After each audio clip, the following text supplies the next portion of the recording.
Hey everyone, Logan from One Plus Armor and Chris from CanHammer. We're here today for a quick and dirty battle report.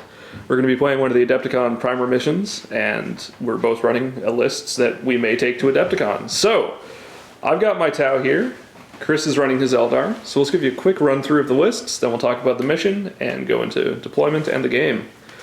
So I'm running a combined arms attachment with a commander. He's got drone controller, stim injector, iridium battle suit, and 2 marker drones with him. I've got 2 units of 10 Kroot with Kroothounds for my troops choices. And then for heavy support, I have 3 individual units of broadsides, each with interceptor. They're all missile sides. Adding to that, I've got the drone net formation, so 4 units of 4 marker drones. They all get interceptor, jink, outflank, precision shots, and split fire. Then we've got the Riptide wing, so I've got 3 Riptides, each with burst cannon, smart missile system, stim injector, and interceptor. And the formation gives them, if they're within 6 inches of each other, they get to reroll their Nova charge. And additionally, once per game, they can fire all their weapons twice if they don't move. Or if they've used ripple fire, they can fire their secondary weapon 4 times. So 16 SMS shots per Riptide, which is pretty nice. And if the Riptide shoots at something that another Riptide shot at previously in the shooting phase, they get +1 ballistic skill. So pretty good. Also, actually, on the combined arms attachment for my Lord of War, I've got a Storm Surge. He's got the Pulse Driver Cannon and Burst Cannons. He's got the 4+ Invulnerable save. I think I gave him precision shots, and he's also got Interceptor. Moving on from there, we have got the last attachment is just a Ordo Xenos Inquisitor with 3 Servo Skulls. And he's got his basic armor, a chainsword, and a bolt pistol. So that's 1850 points of Tau and Inquisition, and we'll be back to take a look at Alright, we are here with Chris's Eldar. So Chris, give us a walkthrough of your list. Cool, yeah, so I'm running a CAD with my Lords of War choices of Wraith Knight. I went with the 2D cannons because I think it's the better option than all the other ones. I also have 6 units of 3 scatter bikes, all spread around there. And then for heavy support choice in that formation, I've taken 3 solo D batteries. Adepticon's known for having tons of line of sight blocking terrain. I would say even maybe a little bit more than this table. So the bikes and the D cannons will be crucial to clear out behind terrain. And kind of going with the catering to Adepticon, I went with 2 aspect hosts. One is 3 units of warp spiders. Another one is 2 warp spiders and 1 unit of swooping hawks. So the overall goal there is that as of right now, Adepticon allows the unlimited jump of the warp spiders. So capitalizing on that overlook, I'll take 5 units. It'll allow me to play their, they have a lot of LOS blocking terrain, as I said, so I can basically jump them around the board, keep them alive, and do tons and tons of damage. And then the swooping hawks are just valuable because they don't scatter. They come in from your board edge, they take an objective, and then they kind of just harass people. So they're kind of nice. I only took 5. Most people take 6 for the big template, but I just didn't have the points. And then my HQ is I have an Autarch and a Farseer. And the Autarch's on a bike, right? He's on a bike. He's on foot for this game. I forgot to bring my bike one up here. But and then of course my 2 Warp Spider units are unpainted because this is the first time I'm actually seriously running 5 units. I usually only run 3, but I added the other 2 in last minute. So normally around here we play ITC, and you play ITC as well most of the time. So in that case, you don't get the unlimited jumps, but here we do. So going to be pretty nasty. 2 pretty strong lists, I think. For the table here, we're using one of Frontline Gaming's great urban combat mats, and then this is all terrain that Chris has brought with him, so really good. Should make for a great table. Lots of ruins, lots of area terrain, and some line of sight blocking stuff. So we're going to be playing one of the Adepticon missions, so I'm just going to bring that up, and we will come back so we're going to be playing Scenario 2 from the Adepticon Primer Pack. This is Divide and Conquer. So the missions from this are sort of War Machine style. Basically what we've got here is each player is going to mark a circle, 12-inch radius, centered 18 inches from the right short table edge and 20 from the long table edge. So basically, there's going to be a huge scoring zone right about there, and another huge scoring zone right about there. And with each of those, starting on turn 2, you earn victory points for either controlling or contesting it at the top of your turn. So basically, your opponent gets a turn to kill your stuff off of it or push it off through whatever means they have. If you have objective secured, the other player has to have objective secured to actually contest it, so I'm at an uphill battle against Eldar here, but we'll see how it goes. If you control your scoring area, you get 2 points if you control it, 1 point if you contest it. For controlling the one on the left-hand side, so your opponents, you get 4 points or 2 points for contesting it. And then for the secondary objective, it's double kill points. So each enemy unit destroyed is worth 2 victory points. And then last but not least, we got the secondary objectives: First Blood, Slay the Warlord, Linebreaker, and then through attrition victory, so the 3 hull points off super heavy gargantuans. Otherwise, you just get your normal victory points for anything extra you have. So we're going to lay that out, mark our objective zones, and go through deployment, warlord traits, all that, and come back at the end of that. Okay, we are here after deployment. So over here we've got 3 of the broadside units, the commander and his drones. Center ruins here we got 3 riptides and 1 of the drone units. And then on the far side here in the other ruins we have 2 drone units. And then just off to the side out of the ruins we've got the storm surge.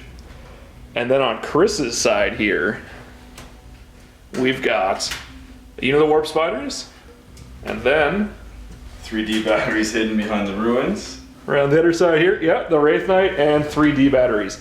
And everything else in the army is in reserves. Yeah, and the Wraith Knight, just so anybody knows that's listening, can only be shot by the broadsides. Yeah. So all of his, everything else is out of range of him. So the question now is whether or not I even want to take first turn, because Adepticon lets you choose. So I can force Chris's reserves to come on before I have to deal with it, because he basically can't do anything first turn. He can shoot his D-guns against not too many useful targets, and that's about it. So, you know what? I think I'm going to give Chris the first turn to try to spoil a null deploy. Sure. So, good luck. Good luck with your wrong hand. Yeah, well, that happens when you film. And we should say the turn marker was donated by the War Room in Traverse City, Michigan. They don't sponsor, he just gave it to me in a tournament, so I thought I'd give him a shout out again. All right. Good stuff. So we will be back at the end of Eldar turn 1. Okay, end of Eldar turn 1. Chris, what happened? I basically bumped up a little bit, shot both D cannons into his 1 Riptide, got 3 wounds off of it. My Warp Spiders bumped up here, take protection. So they're in that objective, and I'm in this objective as well, which is good for me for the first turn. The D-Batters just moved up to get more board coverage. And the reason they're all in this corner is I just don't want to lose them all in 1 turn. Don't want to deal with the storm surge. Well, because I was null deploying, I wanted to make sure that I didn't lose my army turn 1. Yep. That's why they're in a corner. I know optimally you would spread them out, but I had to do it in this case. All right. We'll be back with Tau. We are here at the end of Tau turn 1. So, first things first, managed to Nova Charge with all my Riptides, which was great. Broadsides and the drones over there stayed still. All my other drones stayed still because there really wasn't anything for them to do. My Storm Surge walked up just to get in towards the objective, to contest it at least, which is good. There are Warp Spiders right back there. This Riptide was actually out front, so we had Riptides spread out. We had 1 about there, and the other one was over here after they moved. So they're chilling there. For shooting, we had the Riptide that was here shoot into the Warp Spiders. Did 4 wounds. Chris passed all of his saves. And then we had the Storm Surge who was smart missiles into that. 3 wounds, I think, and Chris passed all of his saves again, so that was a nasty start for me. I was hoping to at least get them to take a test or lose a guy, but nothing there. And then over on this side of things, we had 2 of the Riptides with their Nova Charge burst cannons, and the 3 broadsides open fire into the Wraith Knight. Unfortunately, out of my 6 marker lights hitting on 2s, only 3 hit, which was pretty nasty, but still managed to pump out some hurt. So we got 4 wounds on the Wraith Knight. He's only got 2 left. So hopefully that'll help. I'm a little worried about all the reserves that are coming on this turn, because it's basically an entire army. But fortunately, I've got a reasonable amount of interceptor, including some drones, so we'll see what happens, see how much he's able to kill. I've tried to position my stuff so it's not super vulnerable, but again, we will see. So we will be back at the end of Eldar turn 2. We are here at the end of Eldar turn 2. Chris, what happened? Well, I'm going to start by saying is we had a rules contention. So my Warp Spider's Deep Struck landed on top of the building. We called the building impassable, but we said that we were able to move on top of it. Yeah. So I put my guys on, took my dangerous terrain test, and we just kind of talked about it, and we couldn't find a clear rule in the book on whether or not they were alive or not. And then he intercepted them, and they went down behind the wall, and then came out. and I got his Storm Surge with all my Warp Spiders. Yeah, the 3 units of Warp Spiders. Because it's like I wound on 2s, and I ignore armor on 6s, and I hit on 2s, so these guys are making him make 6 to 8 saves a turn, easy, and that'll just drop that guy in 1 round. And then my bikes ended up taking out his 2 drone units, as well as the Swooping Hawks helped a little bit back there. My Wraith Knight moved up, did nothing, missed with all his guns, but my Warp Spiders, they were up here initially. They rolled an 11, they jumped up, went up, and I shot and killed this 1 wound Riptide. So it went really well for me. I'm at 12 points to his 1 so far for the winning, and I got first blood. All right. With that, Tau turn 2. All right, we're here at the end of Tau turn 2. So, killed a couple things as Chris breaks stuff over there. Over here, my Kroot came on, shot at the bikes, killed 1. Over on the other side of the table, my Kroot came on, shot at the back of one of the weapons platforms, and managed to kill a weapons platform, which is pretty great. Following up from that, my Riptides decided to do their hail fire. So between the 2 of them, I think actually the first guy managed it, killed the Wraith Knight over there, using up some Markoites, which was helpful. And then put some smart missiles into the Warp Spiders that were there. Second Wraith Knight, I wish. Second Riptide did the same thing, shot everything into the Warp Spiders there, finished them off. And then over here, the 3 broadsides tried to take out the last weapons platform, but unfortunately only managed to do 1 wound to it. So it is still kicking. So going into Eldar turn 3, the score is now 12 points on primary for Chris to 5 points for me. And both of us tied on tertiary right now, but he will actually, you've got first blood. So you're up to 3, so you're ahead by 1. So with that, we'll be back in Eldar 3. End of Eldar 3, walk us through, Chris. So I basically just took out the 2 crew units and then hid my whole army because I'm so far ahead that if I try to rush his guys in the back, he could potentially kill 4 to 5 units a turn, which is 10 points, which means he wins. So I'm better off just hiding my whole army and chillaxing back here. Yeah. And, So I actually forgot to move this 1 unit. This is the Riptide's point of view, and this is the broadside point of view. and the Riptides can smart missile my Farseer, but he's invisible, so it's irrelevant. Yeah, it doesn't really matter. But I will move them over. Okay. So right now, the score while Chris is doing that movement is 24 to 5. So let's put that in perspective. And with that, like, to be fair, if I was to make a game of it and rush you in the corner, that would catch up. It would catch up 5 to 5 like that, Yeah. right? Because you can easily kill 4 units a turn. Yeah. If not 5. But Chris is playing smart, which is good. So with that, we'll be back at the end of Tau 4. Okay, we're here at the end of Tau turn 4. Turn 3? Turn 4, because I went first. No, I gave you first, so that was the end of my Tau turn 3. That's right, sorry. So with that, we had a weapons platform here and a bike back here. So the Riptides just moved up out of cover a little bit. Smart missiled off the bikes and did some wounds on the weapon platform there. Mm-hmm. The broadsides also shot into the bikes back there, killed all 3 of them. And the last broadside shot into the weapon platform in the ruins here, did a wound to it. That's everything I've got on the table, so there isn't too much I can do. Unfortunately, I was out of scoring at the beginning of the turn again, so I've got nothing. Got 2 points from killing the unit, so it's 7 points to 26. So basically, I think we're going to call the game there, because even if Chris plays poorly, I don't think there's any way I can catch up. Like, even if I kill the rest of your army, it might break even, but you're still getting points and denying my points. It would be us filming me moving all of my jet bikes back here into a corner within 12 inches of that. Yeah. And then it would be Logan hiding on that objective, racking up 4 turns each. And then if he pushed at me, he'd be gone in 1 turn, because my Warp Spiders could probably take him out. Yeah, exactly. Combined with all my firepower. So it would end up just us filming 3-4 turns of us standing off and just racking up 4 points around when it would end at the same differential. Obviously, it was a tournament we'd continue on.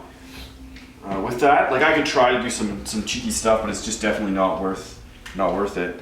Yeah. No, we don't normally like to concede, but it's just boring filming at that point. Yeah, the end is determined, pretty much regardless, because neither of us are going to play too poorly, at least with regards to how it's going now. So, I think the big takeaway from this for me was, first off, remember your opponent has an Autarch. And second of all, I really underestimated the Warp Spiders. Just the 3 units alone taking out the Storm Surge is insane. And that wasn't even necessarily well, there was some iffy rolling, but it's not a dice thing. Like, that's They're just that good. We'll do the odds when we come back for our conclusion. Yeah. So we'll clean up, we'll sit down, and we'll chat through what happened. All right. So we're here after the game, just do a quick chat through. So we've run the numbers on the Storm Surge, and basically what it boils down to is 3 units of Warp Spiders definitely can kill one. Or they cripple it, and then... Yeah, they cripple. They do 6 to 8 wounds when you consider rend versus no rend on them, and then it just comes down to feel no pain. So I think in theory you get about 6 wounds through after feel no pain. Yeah. So very slight variation. You've got a dead Storm Surge. And I had 4 units of bikes there on standby if they failed. So I ended up using 2 of them to take out drones, but I had enough redundancy. I actually had a 4th unit that could have shot him. Yeah. He was guaranteed dead that turn, I feel. Yeah, and it was a poor deployment choice on my part. I totally underestimated the Warp Spiders, because I haven't played against them too much. I'm used to just bikes. Everybody underestimates them. They read them on paper, they're like, oh, they're good, but the bikes are better. Yeah, like the bikes ain't better, man. Like, yeah, when I run the numbers, I always do it against bikes, because you think you're dealing with bikes. So yeah, 20 bikes to kill a Storm Surge. Yeah. That's a huge amount of your army dealing with it, but 15 Warp Spiders? So, a bit tough. I think, for these missions, for the Adepticon ones that aren't straight kill points, and even the ones that are, honestly, I think it's really uphill for Tau, with how the lists have to be built to be competitive against other armies. Yeah. Tower, like, you'll do fine against, like, a lot of stuff, though. Oh, yeah, anything... Especially your 3 solo broadsides. Like, a battle company, you might kill 4 or 5 rounds a turn, right? Battle company, if there's any kill points, I can do really, really well against it. I've played that before. Like, we had it on the Twitch channel not too long ago. And that came down to some really shitty dice on my part. Yeah. But yeah, no, it's definitely doable, especially with a list like this that has a bit more variety to it than that one did. And I don't think I double fled any or double warp jumped any Warp Spiders that whole game. I only actually ever did it once. Yeah, you did it once to get away. Yeah, so like they killed whatever they saw. Basically. So I know like it may come up, but this is about the couple times I've played it now with the unlimited jumps. And it's never really been a huge issue because, like, generally 1 jump's enough to get you out of the way. So that ITC ruling's not that bad. No, it isn't. I think it would come into play more if we were both running really MSU armies. Yeah. Like if you're playing against Battle Company or something. But with the double line of sight blockers that you saw at the beginning of it for this table, being able to battle focus or do assault moves is a huge boon. I mean, for both our armies, granted. But as I said so many before, targets, too, though, it's good. Adepticon, you're going to have 5 pieces of LOS blocking per table. Yeah. Period. It's just they have really nice terrain and they have lots of big. And so if you're not practicing with 4 pieces that are decent, or even maybe 3 that are okay, and then some other stuff, you're not practicing for the event. You're just practicing. Who can shoot more. And that actually would have worked out better for both of us. I mean, a lot of my stuff will ignore line of sight, the smart missiles and everything, so maybe it wouldn't change too much for you. But I can stay out of range. You can stay out of range, but my drones can also move and shoot, right? Because they're relentless, so I'd be able to keep them out of line of sight as well. So there's some give and take on both, but overall, it's a good learning experience on my part for this. And it goes up to it. Like, why we did this gaming day is new Tau book. I need practice against it as an Eldar player. I know a lot of people. You can say what you want on the internet. It is an overpowered book, but you're going to see enough of it. And then Logan needs to practice against me. So if you're not playing these hard matchups, if you're just going to the club and having fluffy games, you're not going to be able to compete in an event. Yeah. And I think that's what today. Like, in your comments, of course, my army is probably one of the filthiest Eldar lists you can possibly take. Yep. But we're prepping for Adepticon. So if you're not playing against this army and you just want to complain about it, you're not gonna. You might as well not go to Adepticon if you're. Yeah, that's the thing. Like, you can, and I've done this before. It's doom and gloom sometimes. The Eldar stuff is nasty, and Warp Spiders, as I found out, are especially nasty, especially when combined with everything else. But I mean, the bottom line is, if you're going to a tournament and you want to do well, you are going to face something like this, unless you go to like Astronomicon or something. But either way, you got to play against it. Like, I've played my Eldar list as a counter to Eldar. Hence, the Warp Spiders take out, and your Wraith Knight, my Wraith Knight has the D cannons, take out your Wraith Knight. The fact that I have 3 D batteries means I can null deploy really easily and reliably stay alive. Yeah. So, the last 3 tournaments I've played at, 3/4 of my games have been against Eldar mirror match, if not half, at least half to 3/4. It was a lot of games mirror match. So if you're not planning to fight Eldar as Eldar, you're screwed as well. Yeah, you got to deal with it. Yeah. So. Either way, we'll get this cleaned up. We'll be back with another game later on. Hopefully, it's either going to be Age of Sigmar with Chris and Nick, who is hiding back there somewhere, or it's going to be Eldar and Grey Knights, or maybe even Tau and Grey Knights. We'll see. Either way, there's going to be another battle report, so stay tuned. Past that, thanks for watching. Be sure to check out some of the tournaments we got coming up. We have Power Fist and Psychers 3 coming up in February, I think the 20th or 21st. All that info is at oneplusarmor.com. And we've got the CanHammer team tournament coming up, which is highly recommended. We went last year, some of the most fun I've ever had in gaming. You want to give us a bit of info? Yeah, it's 4-man ETC style. We're using modified ITC comp because the ETC draft comp is not out. But you sign up a 4-man team. It's in Cambridge, Ontario. Go to canhammer.com, click on the CanHammer team tournament link for more information. But it's one of the only ETC style tournaments, I think, in Canada. So it's well worth checking out. And it is 40K this year. It was fancy last year. But Age of Sigmar is just not at the level to do that yet. Yeah. So anyway, great time. Be sure to check it out. Lots of fun. Worth the trip. Meet up with a lot of folks from all over at least Northeast US, Canada, that come out to this thing. So really good. Past that, we do appreciate any support people give us, whether it's just a like on the video, YouTube subscription, following us on Twitch. All that info is just down below. But if for some reason you really like us and you're crazy, we do have a Patreon page. If you want to give us some support financially, we would appreciate it. You can get all that info over at patreon.com/OnePlusArmor.